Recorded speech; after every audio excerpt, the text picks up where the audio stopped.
اعوذ باللہ من الشیطان الرجیم بسم اللہ الرحمن الرحیم۔ القائم بارڈ ہیلتھ کیئر اینڈ ٹپس کے ساتھ سید فرحت عباس بخاری حاضر خدمت ہے۔ میری طرف سے تمام واجب الاحترام بزرگوں، بھائیوں، دوستوں اور بچوں کو دل کی اتھا گہرائیوں سے السلام علیکم ورحمۃ اللہ وبرکاتہ۔ میں آپ کے لیے ہر موضوع پر کالے تتر کی نگہداشت کے لیے ویڈیو بنا رہا ہوں۔ آپ لوگوں کے ضروریات جو ہیں، آپ لوگوں کی ڈیمانڈ کے مطابق جو ہے جتنا ممکن ہو سک رہا ہے، میں ایسی چیزیں جو کوئی بھی کسی کو نہیں بتاتا، تو میں نے یہ تہیہ کیا ہے کہ انشاءاللہ جب تک میری زندگی ہے، جب تک یہ میں چینل چلاؤں گا، تو انشاءاللہ آپ شائقین حضرات سے میں کسی چیز کو کبھی بھی نہیں چھپاؤں گا۔ یہ میرا اپنے دل سے بھی وعدہ ہے اور میں ایمان کے ساتھ یہ بات کہہ رہا ہوں۔ تو آج کی جو ویڈیو ہے وہ لڑ باز کالے تتر کے لیے جو لڑیا ہوتا ہے اس کے بارے میں آپ کو بتاؤں گا، لیکن آج رات یا کل رات کو محرم الحرام کی پہلی تاریخ ہو جائے گی، تو احترام محرم الحرام میں عاشورہ 10 محرم کے بعد میں انشاءاللہ پھر آپ لوگوں سے ملنے آؤں گا، پھر کوئی نئی ویڈیو لے کے آؤں گا۔ ان 10 دنوں میں جو ہے وہ میں کوئی ویڈیو نہیں بناؤں گا۔ آج کی جو ویڈیو ہے یہ اس دورانیے کی، اس مہینے کی سمجھ لیں کہ یہ آخری ویڈیو ہوگی۔ اگر کسی دوست کو کوئی مسئلہ، کوئی پرابلم، کوئی ایمرجنسی ہو جائے چتروں کے بارے میں، تو وہ واٹس ایپ پر رابطہ کر سکتے ہیں۔ میں انشاءاللہ ان کو واٹس ایپ پہ جو ہے مناسب وقت پہ ان کو جواب دے دوں گا۔ محرم الحرام جیسے کہ آپ جانتے ہیں، یہ عالم اسلام کا، مسلمانوں کا یہ پہلا مہینہ ہے، اور یہ مہینہ 1400 سال پہلے بھی اور آج بھی اس کو امن کا مہینہ کہا جاتا ہے۔ تو اس مہینے میں زیادہ کوشش کرنی چاہیے کہ اپنے اپنے عقیدے کے مطابق ان ہستیوں کو خراج تحسین پیش کی جائے جنہوں نے لکودک صحرا میں، تپتے ہوئے صحرا میں 3 دن بھوکے پیاسے رہ کر ہمارے لیے، پوری امت مسلمہ کے لیے، اپنے نانا کی امت کے لیے ایک عظیم قربانی پیش کی، جسے ذبح عظیم کہا جاتا ہے۔ تو اس کا احترام جو ہے نا مسلمانوں پر فرض ہے، واجب ہے۔ ہر کوئی اپنے اپنے عقیدے کے مطابق شہدائے کربلا کو خراج تحسین پیش کرے، خراج عقیدت پیش کرے، اور جہاں تک ممکن ہو سکے پرامن رہنے کی کوشش کرے، اور ثبوت دے کہ وہ ایسا مسلمان ہے جو ہمیشہ امن چاہتا ہے۔ تو امام علی مقام نے بھی مدینہ سے جب رخصت ہوئے کربلا تک پیغام امن دیا۔ آپ نے جہاد تو کیا لیکن جنگ نہیں کی۔ تو یہ کلمہ گو جو آج ہمیں کلمہ نصیب ہے، جو ہم نماز پڑھ رہے ہیں، قرآن ہے، جو بھی شریعت ہے، یہ اس عظیم قربانی کا نتیجہ ہے کہ آج ہم آزادی سے اپنے مذہب کا پرچار کرتے ہیں۔ تو یہ مختصر سا پیغام تھا کہ بہت سے لوگ پھر مجھے فون کر کے کہیں گے جی کہ وہ شاہ جی ویڈیو نہیں آئی، شاہ جی ویڈیو نہیں آئی۔ تو میں آپ لوگوں سے پیش کی معذرت بھی کروں گا، اور ان 10 دنوں میں جو احترام محرم کے سلسلے میں کسی قسم کی کوئی ویڈیو نہیں بناؤں گا۔ البتہ واٹس ایپ پہ میرا آپ لوگوں سے رابطہ رہے گا، اس پہ میں آپ کو جواب دیتا رہوں گا۔ تو انشاءاللہ 10 محرم کے بعد جو بھی صورتحال ہوگی، جو میں مناسب سمجھوں گا، میں وہ ویڈیو بناؤں گا۔ تو آج کی ویڈیو جو ہے پکھر سے ملک ثناء اللہ صاحب، اور اسی طرح میاں والی سے ہیں میرے دوست، انہوں نے فون کیا۔ اسمن بھائی ہیں، انہوں نے ملتان سے مجھے جو ہے نا میسج بھیجا ہے۔ اسی طرح کلر سیداں سے، چکوال سے، ہری پور سے، ڈیرہ اسماعیل خان سے، کوہاٹ سے، سیالکوٹ سے، یہ چند شہر ایسے ہیں جہاں میں آپ کو بتاؤں کہ وہاں لوگوں نے مجھے اس بات پر توجہ دلوائی ہے کہ جو تتروں کے ساتھ رکھیں۔ ہاں، سندھ سے بھی کچھ لوگوں نے مجھے اسی بارے میں کہا ہے۔ دیکھیں، جو فطری چیزیں ہوتی ہیں، جو عادات فطری ہوتی ہیں، وہ کسی نسخے یا دوائی سے نہیں جاتی۔ ان کے لیے ایک طریقہ کار ہوتا ہے، وہ ایک ہوتی ہے ایکسرسائز۔ ایک طریقہ کار ایکسرسائز ہوتا ہے۔ اس ایکسرسائز کا طریقہ کار ہم کیا کرتے ہیں کہ تتر کو جب واک دیتے ہیں، ٹورا دیتے ہیں، تو اس کا پنجرا اوپر سے کنڈے سے ہاتھ ڈال کے تو یہ گھٹنوں کے ساتھ لگاتے ہیں۔ جب قدم اٹھاتے ہیں تو گھٹنا اس کو پنجرے کو لگتا ہے، تو تتر جو ہے ایسے ایسے بار بار ہوتا ہے، جتنی دیر پیدل چلیں گے تو ایسے ایسے اس کو لگے گا، تو وہ تھکاوٹ محسوس کرے گا۔ مضبوط بھی ہوگا لیکن وہ تھکاوٹ محسوس کرے گا۔ تو یہ طریقہ کار ہوتا ہے، اس کو جتنا بھی تھکائیں، جتنا یہ تھکے گا اس قدر یہ جو ہے نا تتر لڑ کم کرے گا۔ دوسرا طریقہ کار یہ ہے کہ چارپائی ہو، اس کے اوپر پنجرا پڑا ہو، تتر جو لڑباز تتر ہے اس کے ساتھ ایک جو ہے وہ پنجرا خالی رکھ دیں، ایک اس کے ساتھ شیشہ رکھ دیں جس کو اس کو اپنا عکس نظر آئے اور وہ اس سے لڑے، اور MP3 جس میں کالے تتر کی آواز ہو وہ لگا کے چھوڑ دیں۔ دن رات ادھر ہی پڑا رہنے دے، وہ دن رات لڑ لڑ لڑ لڑ کے وہ چھوڑ دے گا، کیونکہ وہ سو بھی نہیں سکے گا، لڑتا رہے گا، تو اس کے دماغ میں نیند بھی ہوگی۔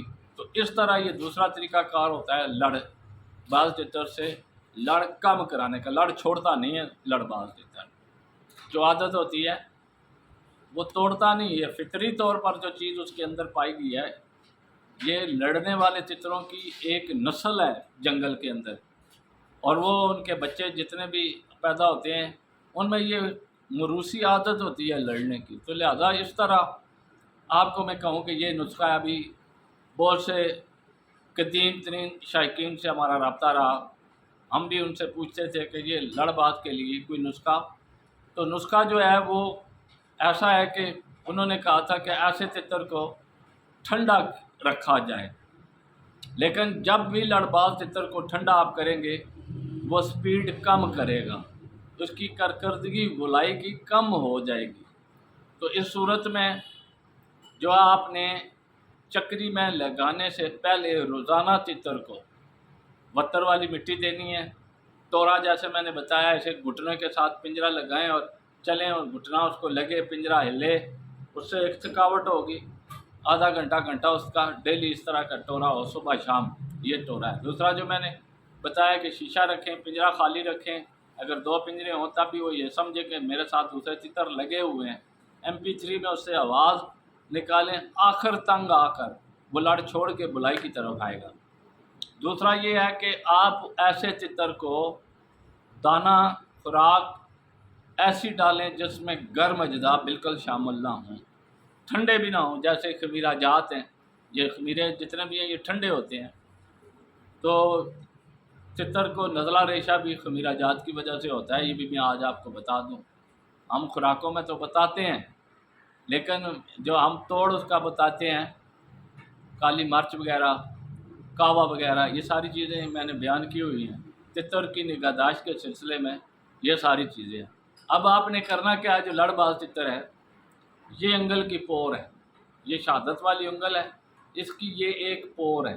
ہر انگل میں 3 پوریں ہوتی ہیں، یہ اوپر کی جو ایک پور ہے، کسی کی چھوٹی ہوتی ہے، کسی کی بڑی ہوتی ہے، یہ کوئی سوال نہیں۔ ایک پور کے مطابق آج کل پھل چلا ہوا ہے آڑو کا، کھٹا نہ ہو، میٹھا ہو، آپ چکھیں، وہ اس میں ترشی نہیں ہے، مٹھاس ہے، انگل کی پور جتنا کاٹیں۔ سیب ہے سبزی مائل سفید جو ہوتا ہے، اس سیب کو کاٹیں، اس کی بھی ایک اس پور جتنی اس کی گری نکالیں، سیب کی باریک باریک کاٹیں۔ اس کے بعد کدو شریف ہے، اس کو بھی آپ نے اتنا کاٹنا ہے۔ اس طرح آپ نے اگر مٹر مل جائیں 3-4 یا 8-10 دانے مٹر کے باریک کاٹ کے وہ آپ ڈالیں، ایک پودینے کی پتی، مرچ کے چھوٹے سے 1-2 قطلے، ٹماٹر وہ بھی اس پور جتنا چھیل کے باریک باریک کاٹیں۔ اس کے بعد تھوم کی باریک ایک گلی جو ہے وہ آپ ڈالیں، تھوڑی سی معمولی سی، یہ چنے برابر، ادرک بھی آپ ڈالیں، تو یہ ایک سبزہ تیار ہوگا۔ تو یہ تتر کو آپ نے روزانہ ڈالنا ہے سبزہ، اگر روزانہ نہیں دے سکتے تو ایک دن ڈالیں۔ اس کے بعد آتا ہے کہ اس کو پانی کیا دینا ہے۔ پانی آپ نے، اگر آپ کے پاس عرق مکو، عرق بادیان یعنی سونف کا عرق اور خالص گلاب عرق، یہ 3 چیزیں گھر میں ہیں یا آپ افورڈ کر سکتے ہیں تو یہ لے کے آئیں۔ عرق مکو اور عرق بادیان یعنی سونف کا عرق، یہ تو بڑی بوتلوں میں ملتا ہے، اور جو عرق گلاب ہوتا ہے وہ چھوٹی شیشی جو ہوتی ہے ڈراپر، وہ آپ نے یوز کرنا ہے۔ تو کالے تتر کو، جس کو آپ جو لڑ باز تتر ہے، آپ نے تینوں میں سے عرق گوزبان، اگر آپ کو عرق کاسنی مل جائے تو پھر 4 عرق آپ کے پاس ہو جائیں گے، عرق گوزبان، عرق بادیان، عرق مکو، عرق گلاب، یہ 4 ہیں۔ یہ 4 یعنی کہ نمبر 1 میں آپ کو پھر دہرا دیتا ہوں، عرق کے نام جو ہے، گلاب کا عرق ڈراپر کی صورت میں جو چھوٹا ملتا ہے، گلاب عرق ہو گیا۔ عرق مکو، مکو ایک پھل ہوتا ہے، چھوٹے چھوٹے دانے لگتے ہیں اس کے ساتھ، اس کا عرق جو ہے وہ بادیان یعنی سونف کا، اور چوتھا جو ہے وہ گوزبان کا عرق۔ تو یہ 4 عرق جو ہے نا، ان کے 2 قطرے آپ ایک ڈولی پانی میں ڈالیں، ساتھ میں 4 قطرے آپ نے ڈالنے ہیں اس کے گرائی واٹر کے، اور یہ گرائی واٹر آپ نے ڈیلی نہیں ڈالنا، یہ ہفتے میں 2 دفعہ ڈالنا ہے، اور یہ آپ نے پورا ہفتہ تتر کی یہ ایکسرسائز کرنی ہے، اور یہ پانی آپ نے ڈالنا ہے۔ اور خوراک جو تتر کی آپ ڈالتے ہیں اس میں گرم اجزاء نہ ہوں، بس آپ کو یہ سمجھ آ جانی چاہیے، اس میں کوئی گرم اجزاء شامل نہ، منقع وغیرہ اور اس طرح کی کوئی چیز، موٹی الائچی کے بیج یا یہ۔ اب آپ نے کیا کرنا ہے، آپ نے چکری میں اگر جانا ہے تو 6 دن آپ نے تتر کو اسی حالت میں رکھنا ہے، اس کی بلائی بھی کم ہوگی، اس کو ٹورا زیادہ سے زیادہ دیں، اس کی یہ ایکسرسائز جاری رکھیں، تب جا کے آپ تتر لگائیں گے۔ اس دن جس دن آپ نے چکری میں رکھنا ہے، اس دن آپ نے خوراک کے اندر ہلکا سا گرم اجزاء شامل کر دیں، لال گولی باجرے جتنی لگا دیں، یا کستوری والی گولی ہے وہ باجرے جتنی لگا دیں، یا جو میں نے وہ جن بدستر والی گولی بتائی تھی اس میں سے آپ جو ہے وہ چھوٹی سی گولی بنا کے باجرے جتنی، یعنی باجرے سے بڑی گولی بنا کے نہیں دینی، کہ کچھ لوگ یہ سمجھتے ہیں کہ جی باجرے جتنی مقدار یہ کیا کام کرے گی۔ دیکھیں آپ کو سمجھ نہیں ہے، جو دینے والا ہے نا، ہم بتاتے ہیں جو مقدار ہمیں پتہ ہوتا ہے کہ وہ چھوٹی سی گولی 3-4 گھنٹے بعد چتر کے اندر کیا تبدیلی لائے گی۔ تو یہ طریقہ کار ہے لڑ باز تتر کو جو ہے نا، لڑ باز چھڑانے کا اور لڑ باز کم کرنے کا، یعنی چھڑا تو نہیں سکتے لیکن اس سے آپ کا تتر چکری میں زیادہ بول لے گا اور ہو سکتا ہے کہ آپ کی امیدوں پر اتر جائے۔ انشاءاللہ 10 محرم الحرام کے بعد پھر میں کوشش کروں گا کہ لڑ باز تتر کے لیے جو ایک نسخہ ہوتا ہے وہ ہم تیار کریں گے، وہ میں خود نسخہ تجویز کروں گا، اس میں کیا کیا چیزیں ڈلیں گی۔ اب اس مختصر سے پیغام کے ساتھ کہ آپ اپنے پرندے کی طرف توجہ دیں، سبزہ ڈالیں، اور یہ عرقیات جو میں نے بتائیں یہ ڈالیں۔ تتر کو زیادہ سے زیادہ آپ کوشش کریں کہ وہ